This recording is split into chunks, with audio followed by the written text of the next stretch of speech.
Hello everyone, स्वागत है आपका एक और नए सेशन के अंदर। तो बच्चों, चैप्टर नंबर 11 चल रहा है हमारा इंटरनेशनल ट्रेड। तो हमेशा की तरह करेंगे पहले 2 मिनट रिवाइज के, अभी तक हमने क्या पढ़ रखा है इस चैप्टर के अंदर, उसके बाद करेंगे आज की क्लास को कंटिन्यू।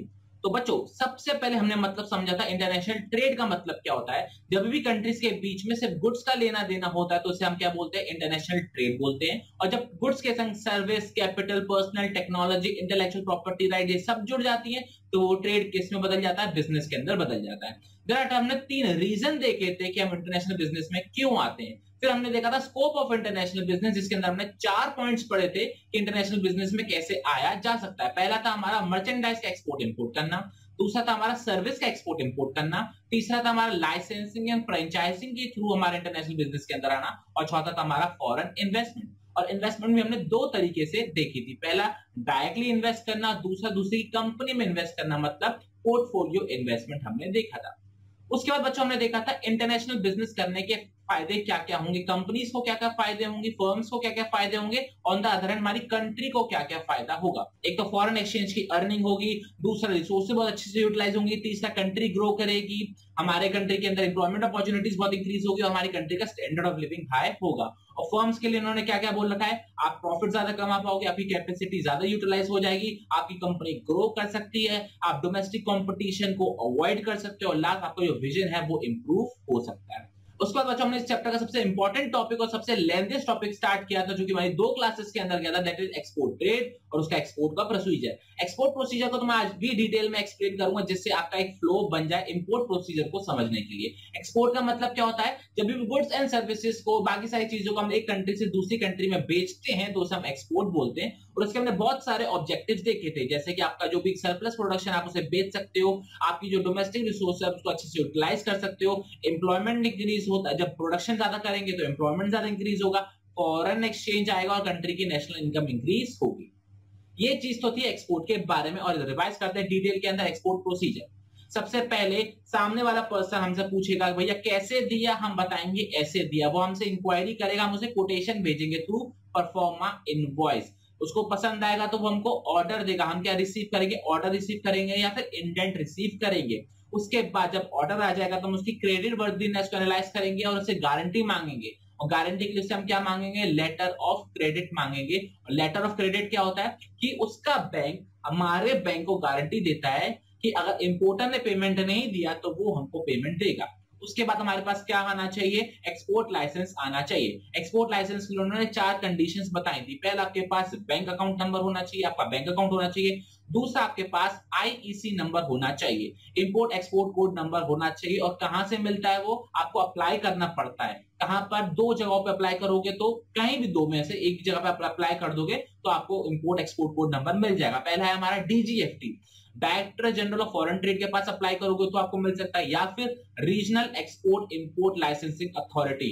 ठीक है, लिखा हुआ है यहाँ पर regional export import licence authority के पास आप जाओगे तो वो आपको क्या दे देंगे, आईईसी नंबर दे देंगे। उसके बाद बच्चों तीसरी कंडीशन क्या थी कि आपको एक्सपोर्ट प्रमोशन काउंसिल का मेंबर होना बहुत ज्यादा जरूरी है। क्यों, गवर्नमेंट क्या करती है, इनके थ्रू आप तक क्या करती है, अपनी स्कीम्स का फायदा पहुंचाती है। तो जिस भी कैटेगरी का आपका प्रोडक्ट है तो उस कैटेगरी के प्रमोशन काउंसिल का आपका मेंबर होना जरूरी है। और चौथा, आपको किसका मेंबर होना जरूरी है, ईसीजीसी का मेंबर होना जरूरी है। क्यों कि बाय चांस कभी किसी भी कमर्शियल टर्म्स के थ्रू या फिर पॉलिटिकल रीजंस के थ्रू आपका पेमेंट नहीं आता है तो ये ऑर्गेनाइजेशन आपकी मदद करता है। इसके बाद बच्चों पॉइंट क्या था हमारा, प्री शिपमेंट फाइनेंस लेना। जब आपके पास ऑर्डर आ गया, आपके पास लेटर ऑफ क्रेडिट आ गया, तो आप बैंक के पास जाते हो, बैंक को दिखाते हो देखो हमारे पास ऑर्डर भी है, प्रूफ भी है कि पेमेंट आएगा, तो आप हमको लोन दे दो। जब वो लोन दे देंगे तो वो 6 पॉइंट की तरफ शिफ्ट कर जाएंगे, वो या तो प्रोडक्शन करना चालू कर देंगे या फिर बाजार से सामान खरीदना स्टार्ट कर देंगे। सामान बन गया, उसके बाद क्या करवाया जाएगा, प्री शिपमेंट इंस्पेक्शन करवाया जाएगा। क्योंकि गवर्नमेंट ने क्या बोला है, हम कोई भी सामान अगर एक्सपोर्ट करेंगे तो उससे पहले उसकी क्वालिटी को चेक करेंगे, अगर आपके प्रोडक्ट उस स्पेसिफिक लिस्ट के अंदर आते हैं तो। उसके लिए गवर्नमेंट ने 1963 के अंदर एक कानून पास किया था जिसका नाम क्या था, export quality control and inspection act. इसके अंदर गवर्नमेंट कुछ ऑर्गेनाइजेशन को ऑथराइज करती है कि आप इंस्पेक्शन करोगे।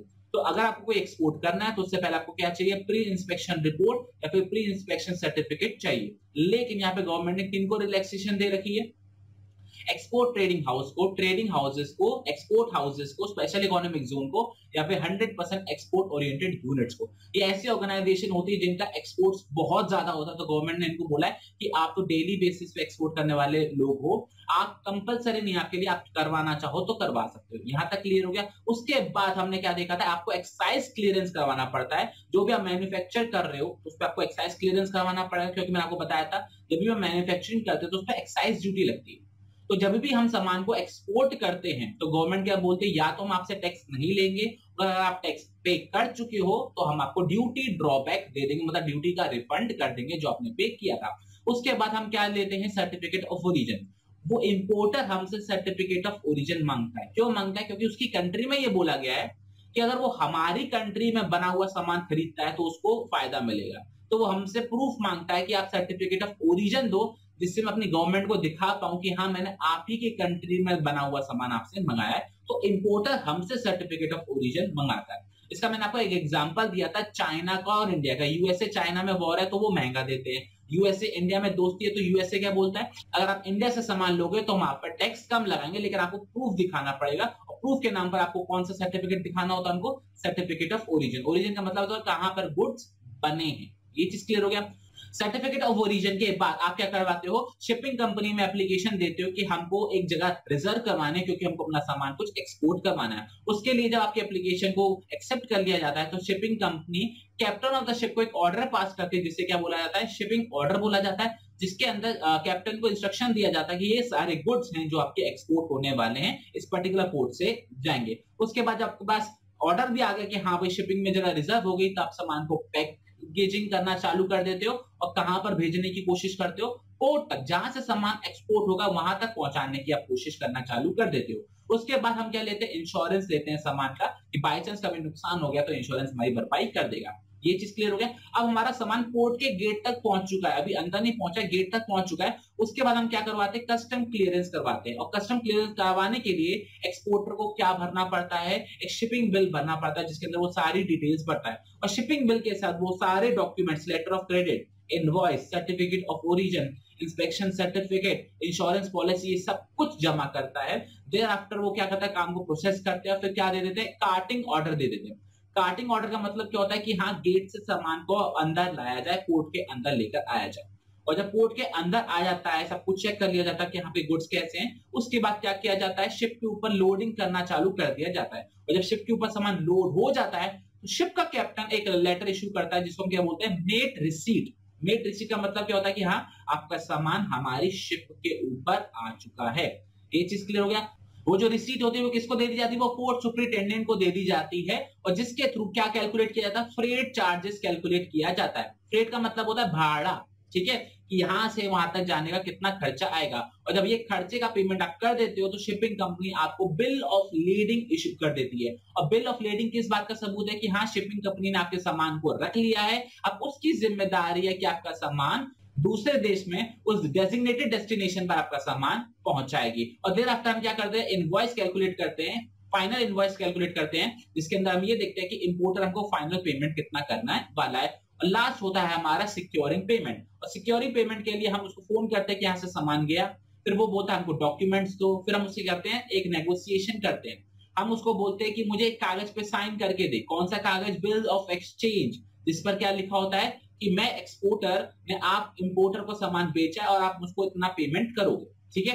तो मैं अपने बैंक को बोलता हूं कि उन भाई साहब को बोलो, इंपोर्टर भाई साहब को बोलो इस कागज पे साइन करके मुझे दे, और जब वो साइन करके मुझे दे दे उसके बाद ये सारे डॉक्यूमेंट्स आप उनको दे देना। इसी चीज को क्या बोला जाता है, नेगोशिएशन ऑफ डॉक्यूमेंट्स बोला जाता है, कि आप पहले कागज दे रहे हो, साइन करके दो, उसके बाद हम आपको सारी फाइल पकड़ा देंगे जो भी आपको डॉक्यूमेंट्स चाहिए।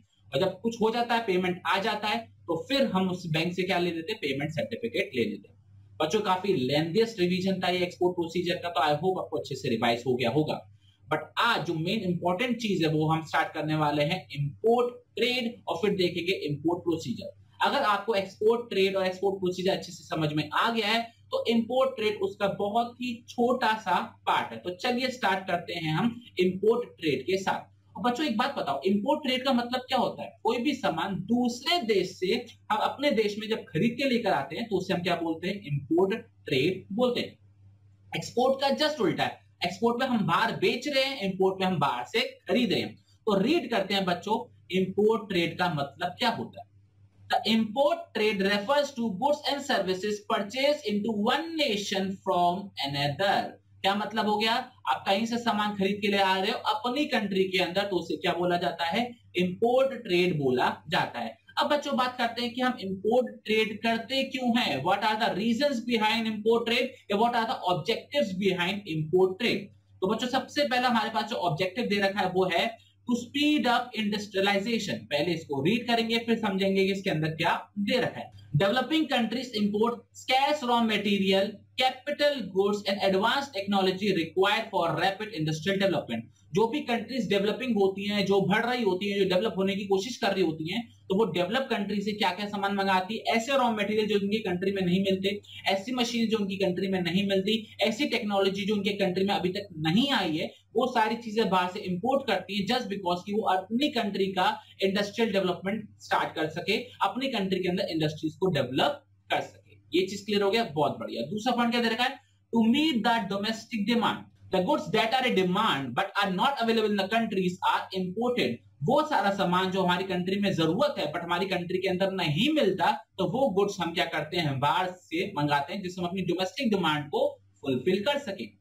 तीसरा पॉइंट क्या दे रखा है बच्चों, to overcome natural disasters during drought, flood, earthquake and other natural calamities, countries import food grains and other essential commodities to prevent starvation।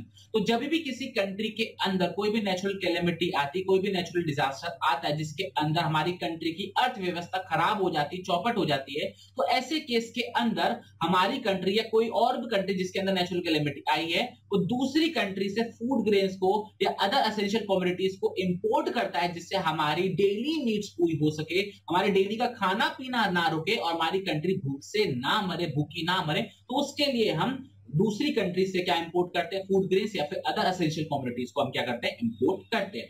Fourth point क्या दे रखा है बच्चों, to improve standard of living. ये बच्चों हमने किसके अंदर देखा था, बेनिफिट्स ऑफ इंटरनेशनल बिजनेस के अंदर भी देखा था, स्टैंडर्ड ऑफ लिविंग।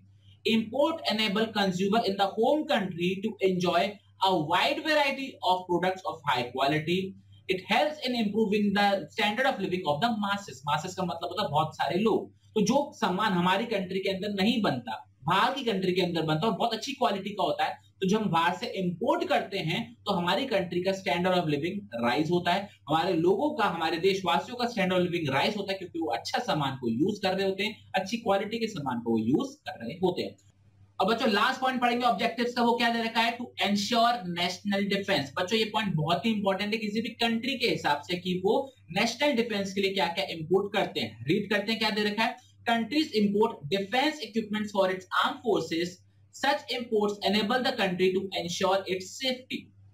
बच्चों कोई भी कंट्री दूसरी कंट्री से क्या मंगा रही है, डिफेंस इक्विपमेंट्स मंगा रही है अपनी आर्म्ड फोर्सेस के लिए। इंडिया के अंदर आर्म फोर्सेस कौन कौन सी होती हैं, एयरफोर्स, नेवी।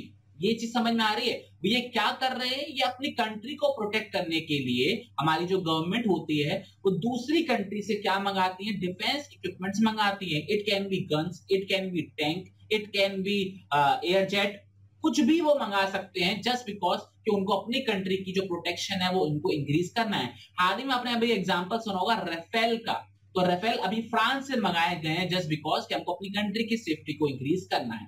ये चीज क्लियर हो गया बच्चों। ये थे हमारे 5 ऑब्जेक्टिव्स की कोई भी कंट्री, कोई भी फर्म हमारी इंपोर्ट क्यों करती है। ये चीज क्लियर हो गया। एक बार फटाफट से देखेंगे। सबसे पहला क्या था, इंडस्ट्रियलाइजेशन को स्पीड अप करने के लिए। दूसरा हमारी डोमेस्टिक डिमांड को पूरा करने के लिए। तीसरा कोई भी नेचुरल डिजास्टर आता है तो हम एसेंशियल कमोडिटीज को, फूड ग्रेन्स को इंपोर्ट करते हैं। चौथा स्टैंडर्ड ऑफ लिविंग राइज होता है और पांचवा नेशनल डिफेंस हमारा इंप्रूव होता है। ये चीज क्लियर हो गया, बहुत बढ़िया।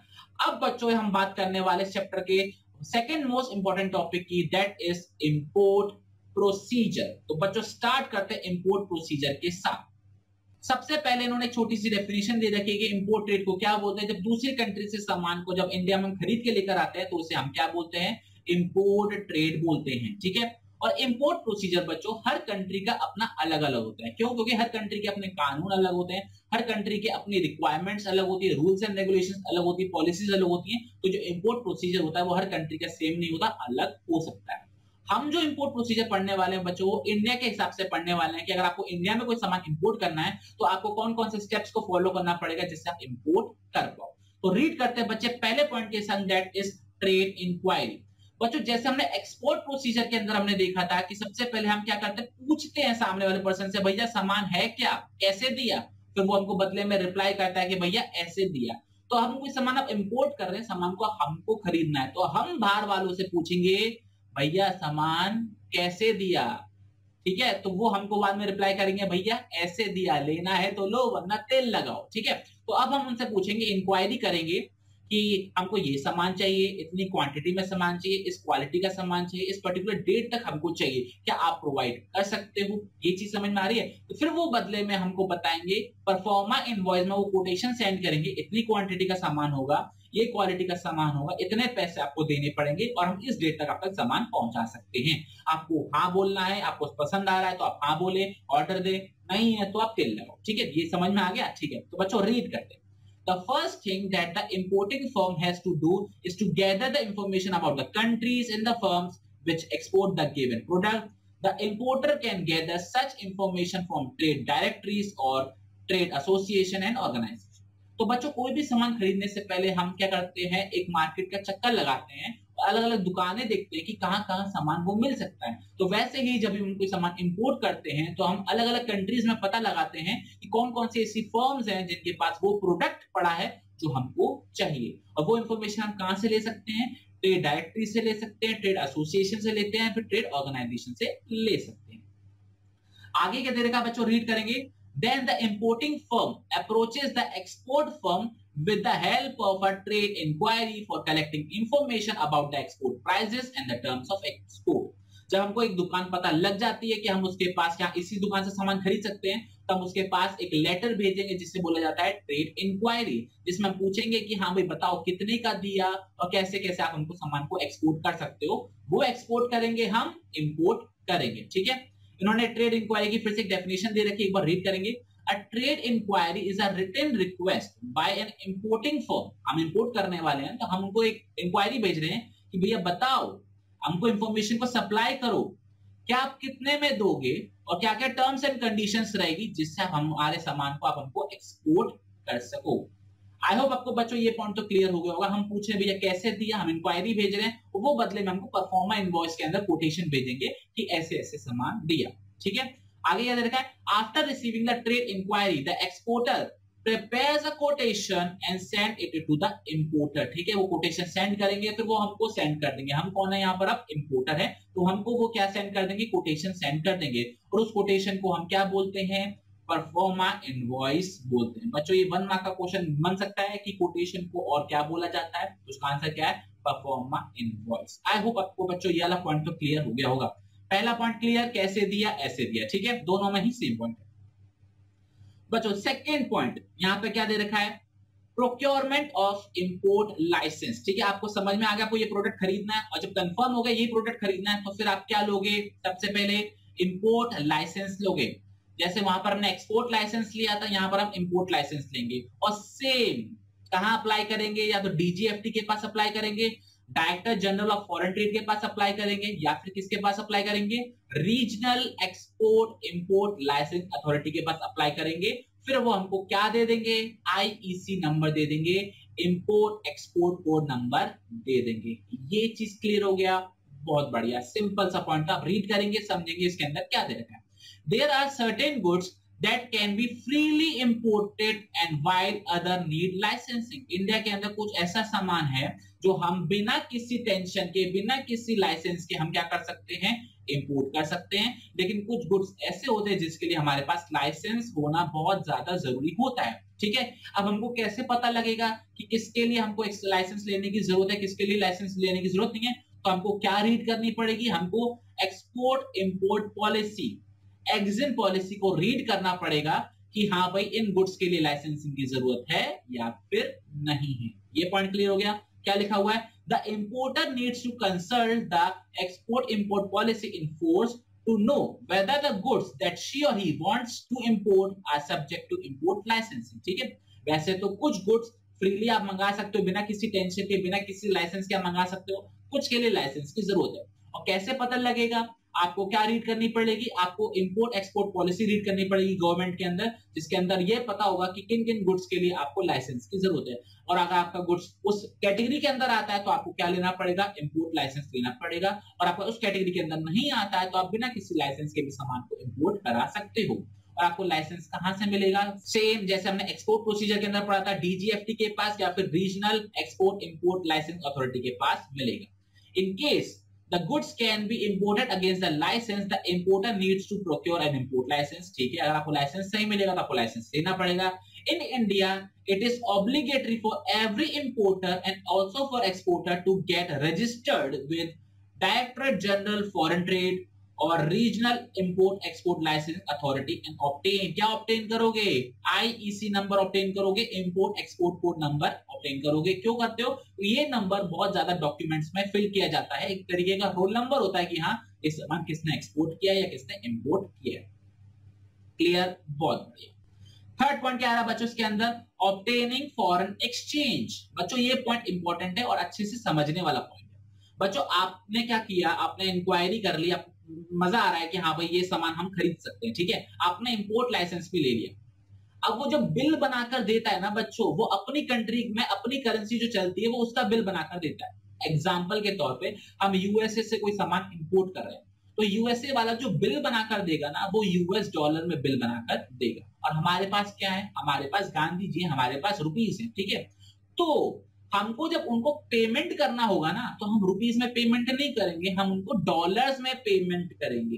ये चीज समझ में आ रही है? सर ऊपर से उड़ गए। चलो मैं बताता हूं बच्चों। हमने इंटरनेशनल बिजनेस का सबसे पहला एडवांटेज क्या देखा था? Earnings of foreign exchange. पढ़ा था। उसमें मैंने आपको क्या बोला था? जब भी हम सामान को एक्सपोर्ट करते हैं तो वो अपनी करेंसी में हमको पेमेंट करते हैं, वो अपनी करेंसी हमको देते हैं और बाद में वही करेंसी हम यूज करते हैं क्या करने के लिए? उनसे परचेज करने के लिए। बताया था, ठीक है। तो वो जो करेंसी वो हमको देते हैं, जब भी हम कोई सामान एक्सपोर्ट करते हैं वो हमको करेंसी देते हैं, तो वो करेंसी आरबीआई बैंक्स अपने पास रख लेते हैं और वो कन्वर्ट करके रुपीस हमको दे देते हैं। यहां तक तो क्लियर होता है? क्लियर था। अब हमको सामान को इंपोर्ट करना, हमको सामान को खरीदना है, हमारे पास है रुपीस, उसको चाहिए डॉलर।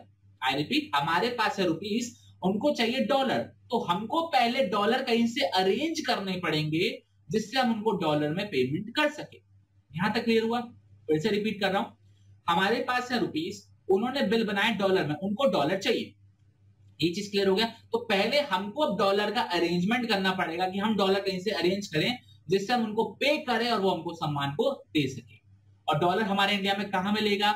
आरबीआई के पास मिलेगा या फिर आरबीआई जिनको ऑथोराइज करता है, जैसे कि बैंक्स को ऑथोराइज करता है, उनके पास मिलेगा। तो हम किसके पास जाएंगे? बैंक्स के पास जाएंगे, आरबीआई के पास एप्लीकेशन लगाएंगे कि हमको ये सामान इंपोर्ट करना है, इसके लिए इतने पैसे की रिक्वायरमेंट होगी, तो प्लीज आप हमें अलाउ करो कि हम इतने डॉलर्स खरीद सके। आई रिपीट, हम क्या करने वाले हैं? आरबीआई के पास या आरबीआई ने जो ऑथोराइज कर रखे बैंक्स हैं उनके पास एक एप्लीकेशन देंगे और उनको ये बताएंगे कि हम ये सामान इंपोर्ट करना चाहते हैं, ठीक है, ये सामान हम यहां से खरीदना चाहते हैं और उसके लिए हमको इतने डॉलर्स की रिक्वायरमेंट पड़ेगी। तो उसके लिए आप हमको सैंक्शन करो, आप उनको हमको अलाउ करो कि हम इतने डॉलर्स आपके द्वारा ऑथोराइज बैंक से खरीद सके। तो अब हम उनसे परमिशन मांग रहे हैं, आरबीआई से परमिशन मांग रहे हैं कि आप हमको परमिशन दो कि हम डॉलर खरीद लें। यहां तक क्लियर हो गया? अब रीड करते हैं और पॉइंट में पढ़ेंगे अच्छे से कि क्या दे रखा है। थर्ड पॉइंट क्या दे रखा बच्चों? Obtaining foreign exchange. Since the supplier in the context of import transactions reside in a foreign country, ठीक है, हम इंपोर्ट कर रहे हैं, इंपोर्ट बाहर से करेंगे तो बाहर वाला पर्सन दूसरी कंट्री में रहेगा, he she demand payment in foreign currency, और उसको उसकी करेंसी में पेमेंट चाहिए। हमारे एग्जांपल में यूएस है तो यूएस को यूएस करेंसी के अंदर, डॉलर्स के अंदर उसको पेमेंट चाहिए। Payment in foreign currency involves exchange of Indian currency into foreign currency, और उनको पेमेंट करने के लिए हमको रुपीस को देना पड़ेगा, डॉलर्स को खरीदना पड़ेगा, मतलब फॉरेन करेंसी एक्सचेंज होगी।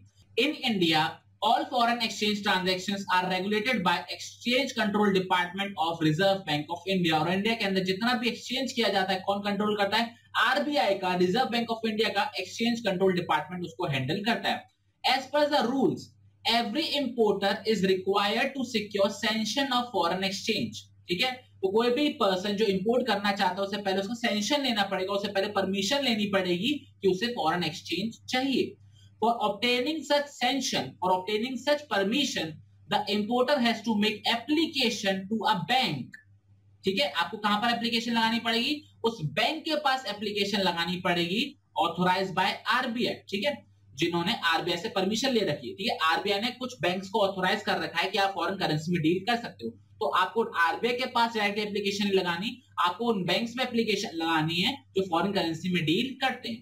फिर से रीड करते हैं, for obtaining such sanction the importer has to make an application to a bank authorised by RBI to issue foreign exchange. ठीक है, तो वो एप्लीकेशन किसको देंगे? बैंक को देंगे कि हाँ आप हमको क्या दे दो? फॉरेन एक्सचेंज दे दो।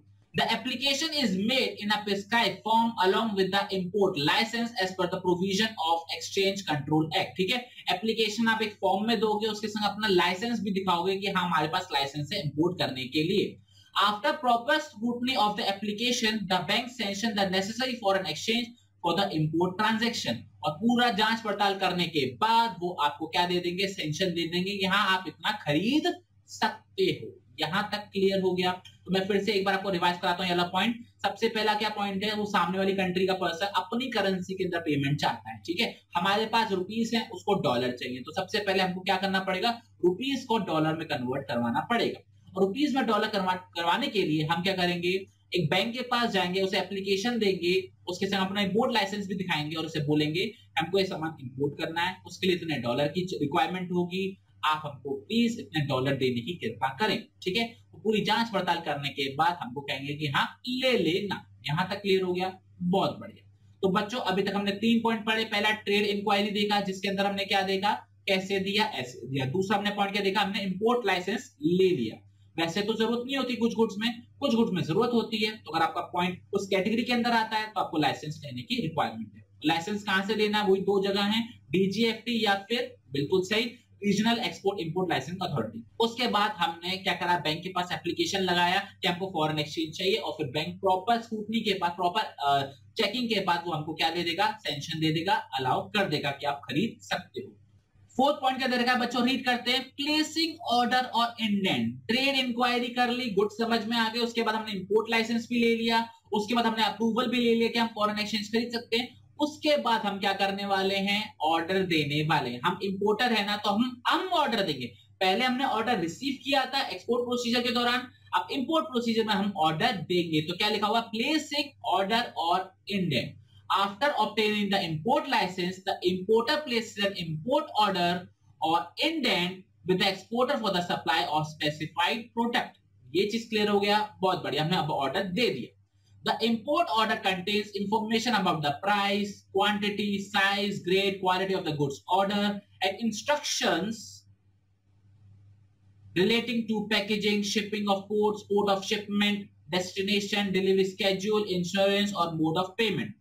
The import order should be carefully drafted so as to avoid any ambiguity and other conflict between the importer and the exporter। तो कोई भी import order देने से पहले 2-4 बार केयरफुली चेक कर लेना कि कुछ मिस्टेक्स तो नहीं हो गई जिससे बाद में कॉन्फ्लिक्ट होने के चांसेस बढ़ जाए। ये चीज क्लियर हो गया? तो बच्चों अभी तक हमने 4 पॉइंट पढ़ लिए इंपोर्ट प्रोसीजर के अंदर। एक बार फिर से रिवाइज करेंगे। सबसे पहला ट्रेड इंक्वायरी, हमने वहां इंक्वायरी करी, उन्होंने हमको परफॉर्मेंस इनवॉइस के अंदर क्या दे दिया? कोटेशन दे दिया। उसके बाद हमने क्या ले लिया? इंपोर्ट लाइसेंस ले लिया। फिर देर आफ्टर हमने बैंक के पास एप्लीकेशन दायर करी और हमने उनसे क्या ले लिया? सैंक्शन ले लिया कि हम फॉरेन एक्सचेंज को खरीद सकते हैं। और 4th पॉइंट में हमने क्या दे दिया? बिल्कुल सही, ऑर्डर दे दिया। यहां तक क्लियर हो गया? बहुत बढ़िया। उसके बाद बच्चों 5th पॉइंट क्या आ रहा है? Obtaining letter of credit. अब बच्चों हम क्या कर रहे हैं? सामान बिल्कुल सही इंपोर्ट कर रहे हैं। ठीक है, हम सामान खरीद रहे हैं, तो सामने वाले के मन में डाउट आ सकता है कि हमने अगर सामान ले लिया, पेमेंट ना करा, तो आ सकता है नहीं आ सकता है? जैसे हमको रिस्क था कि हमने सामान भेज दिया, उसने पेमेंट नहीं किया, सिमिलरली उसको भी तो डर लग सकता है कि हमने उससे सामान खरीद लिया और हमने उसको पेमेंट नहीं किया, तो वो हमारी क्रेडिट वर्दीनेस चेक करेगा, हमसे गारंटी मांगेगा कि हाँ भाई चलो लाओ लेटर ऑफ क्रेडिट। तो हम क्या करेंगे? अपने बैंक के पास जाएंगे और बैंक से बोलेंगे कि बैंक, ओ बैंक, उनके बैंक को एक लेटर इश्यू कर दो। कौन सा letter? Letter of credit issue कर दो और उनको ये बोल दो कि अगर मैंने पेमेंट नहीं किया तो आप उनको पेमेंट कर दोगे। यहां तक क्लियर हुआ? फिर से मैं रिपीट कर रहा हूं, मैं अपने बैंक के पास जाऊंगा, बैंक से बोलूंगा मेरे बैंक भैया उनके बैंक को एक लेटर इश्यू कर दो और उसमें ये लिख कर दे दो कि अगर मैंने पेमेंट नहीं किया तो आप उनको पेमेंट कर दोगे। यहां तक क्लियर हो गया? वही चीज इसके अंदर लिखी हुई है बच्चों, रीड करते हैं। If the payment terms agreed between the importer and the overseas supplier, then the importer should obtain letter of credit from its bank and forward it to the overseas supplier। तो क्या लिखा है बच्चों इसके अंदर? अगर पेमेंट टर्म्स डील हो जाए कि हाँ भाई हम ऐसे पेमेंट करेंगे, वो बोल रहा है कि हाँ हम ऐसे पेमेंट रिसीव कर लेंगे, उसके बाद इंपोर्टर, अगर मैं इंपोर्ट कर रहा हूं तो मैं इंपोर्टर अपने बैंक के पास जाऊंगा, बैंक से बोलूंगा बैंक मुझे क्या दे दो, लेटर ऑफ क्रेडिट दे दो। और वो लेटर ऑफ क्रेडिट मैं उनसे लेकर किसको दे दूंगा, ओवरसीज सप्लायर को दे दूंगा, एक्सपोर्टर को दे दूंगा कि ले भैया तू खुश हो जा, मैं तेरी पेमेंट को नहीं रोकने वाला, तेरे को टेंशन नहीं है। तो उन्होंने वही बात लिखी हुई, लेटर ऑफ क्रेडिट सबसे बढ़िया मेथड होता है पेमेंट करने का जब इंटरनेशनल ट्रांजैक्शंस करने हो तो। और एक्सपोर्टर को टेंशन नहीं होती इसके बाद कि हाँ पेमेंट नहीं आएगा, लेटर ऑफ क्रेडिट उसके पास पहुंच गया मतलब अब पेमेंट मेरे को रिसीव होगा ही होगा। ये क्लियर हो गया? बहुत बढ़िया। अगला पॉइंट क्या दे रखा बच्चों, अरेंजिंग फॉर फाइनेंस। रीड करते हैं बच्चों इसके अंदर क्या दे रखा है, the importer should make arrangement in advance to pay to the exporter on arrival of goods at the port. Advanced planning for financing import is necessary so as to avoid huge damages. There is penalty on the imported goods lying unclear at the point for want of payment। क्या दे रखा है बच्चों, उसको read करते हैं। अभी हमने लेटर ऑफ क्रेडिट भी ले लिया, अब उसके बाद पैसों का इंतजाम करना चालू करेंगे। हमको पता लग गया, हम बैंक के पास जाएंगे, बैंक हमको क्या दे देगा, बिल्कुल सही, फॉरेन एक्सचेंज दे देगा। बैंक ने परमिशन दे दी थी, लेकिन अब पैसा भी तो होना चाहिए फॉरेन एक्सचेंज खरीदने के लिए। तो अब हम क्या करने वाले हैं, एडवांस में अब पैसों का इंतजाम करना चालू कर रहे हैं कि जैसे हमारे पास सामान आएगा हम तुरंत पेमेंट कर देंगे और उसके बाद अपने गुड्स को अपने घर या अपने ऑफिस या अपने फैक्ट्री को ले जाएंगे। ये चीज क्लियर हो गया? अच्छा बच्चों, यहां पर उन्होंने बहुत इंपॉर्टेंट बात बोली है, अगर आपके गुड्स इंडिया के अंदर लैंड हो गए, इंडिया में जहां पर अगर एयरपोर्ट पर सामान आया है या फिर पोर्ट पर सामान आया, वहां पर अगर सामान आ गया और आपने तुरंत क्लियर नहीं करवाया तो आपको चार्जेस देने पड़ते हैं, कुछ पेनल्टी देनी पड़ती है। क्यों? क्योंकि वो सामान फिर जगह घेरेगा। आपके पास अभी पेमेंट नहीं, आपने बोला मैं एक हफ्ते बाद लेके जाऊंगा, एक महीने बाद लेके जाऊंगा, तब तक आपका सामान वहां पर पड़ा रहेगा, उनकी जगह घेरेगा। ये चीज समझ में आ रही है? तो ऐसे केस में वो आपसे रेंट ले सकते हैं, ऐसे केस में आपसे पेनल्टी भी चार्ज कर सकते हैं। ठीक है, अगर आपने सामान को वहां से क्लियर नहीं करवाया है तो वही बात इन्होंने यहाँ पर बोली है कि एडवांस में आप पेमेंट का इंतजाम कर लीजिए, जिससे जैसे आपका सामान हमारे पोर्ट पर आए आप तुरंत सामान को पेमेंट, अपना जो भी पेमेंट बनता है वो पेमेंट करो, अपना सामान ले जाओ। अगर आप पेमेंट नहीं करोगे तो आपको पेनल्टी या फिर आपको रेंट वगैरह भी देना पड़ सकता है।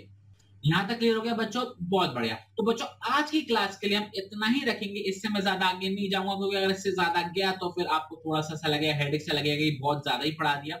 अब बच्चों हम 6 के 6 पॉइंट्स को भी डिटेल में रिवाइज करने वाले एक बार फिर से, जिससे आपको एकदम अच्छे से याद हो जाए, प्रोसीजर एकदम फ्लो में बन जाए और फिर नेक्स्ट क्लास के अंदर हमारा इंपोर्ट प्रोसीजर भी खत्म हो जाएगा। तो बच्चों रिवाइज करते हैं इंपोर्ट प्रोसीजर को, अभी 6 के 6 पॉइंट्स जो अभी तक हमने इसके अंदर पढ़ रखे। ठीक है, सबसे पहले बच्चों हमने पॉइंट क्या पढ़ा, हम ट्रेड इंक्वायरी करेंगे। हम सामान हमको खरीदना है तो हम सामान सामने वाले से पूछेंगे भैया कैसे दिया, इंक्वायरी करेंगे, फिर वो हमको रिप्लाई करेगा, कोटेशन देगा, किस में देगा, परफॉर्मा इनवॉइस में देगा। दूसरा फिर हम क्या लेंगे, इंपोर्ट लाइसेंस लेंगे। ठीक है, वैसे कुछ गुड्स के अंदर इंपोर्ट लाइसेंस की जरूरत नहीं होती है, आप बिना किसी लाइसेंस के मंगा सकते हो, लेकिन कुछ गुड्स के लिए लाइसेंस की जरूरत होती है।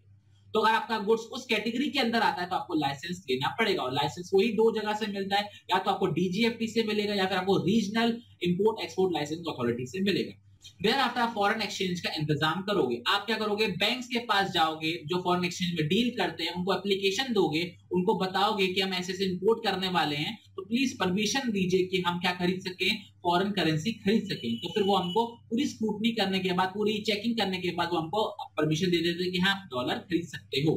उसके बाद हम क्या करेंगे, एक्सपोर्टर को ऑर्डर दे देंगे कि हाँ भैया ये सामान चाहिए, इतनी क्वालिटी का सामान चाहिए, इतने प्राइस पर हमको सामान चाहिए। फिर आफ्टर हम अपने बैंक के पास जाएंगे, उनसे लेटर ऑफ क्रेडिट लेंगे और फिर किसको भेज देंगे, एक्सपोर्टर को भेज देंगे, ले भैया खुश हो जा, तेरी पेमेंट नहीं रुकेगी। और देयर आफ्टर हम पैसों का इंतजाम करना चालू कर देंगे। क्यों? क्योंकि अगर सामान आ गया और हमने क्लियर नहीं करवाया तुरंत तो हमको पेनल्टी और रेंट चार्जेस वगैरह भी देने पड़ सकते हैं। आई होप बच्चों को ये 6 के 6 पॉइंट अच्छे से क्लियर हो गए होंगे। अब बच्चों नेक्स्ट क्लास के अंदर इंपोर्ट प्रोसीजर को खत्म कर देंगे और मुश्किल से 2 क्लासेस बची हैं, हमारी पूरी बिजनेस स्टडीज को खत्म होने के लिए और इस चैप्टर को खत्म होने के लिए। तो टिल देन बच्चों अपना बहुत बहुत ख्याल रखिएगा, बेवजह घर से बाहर मत निकलिएगा और पढ़ते रहिएगा। जय हिंद, जय भारत, टाटा बाय बाय।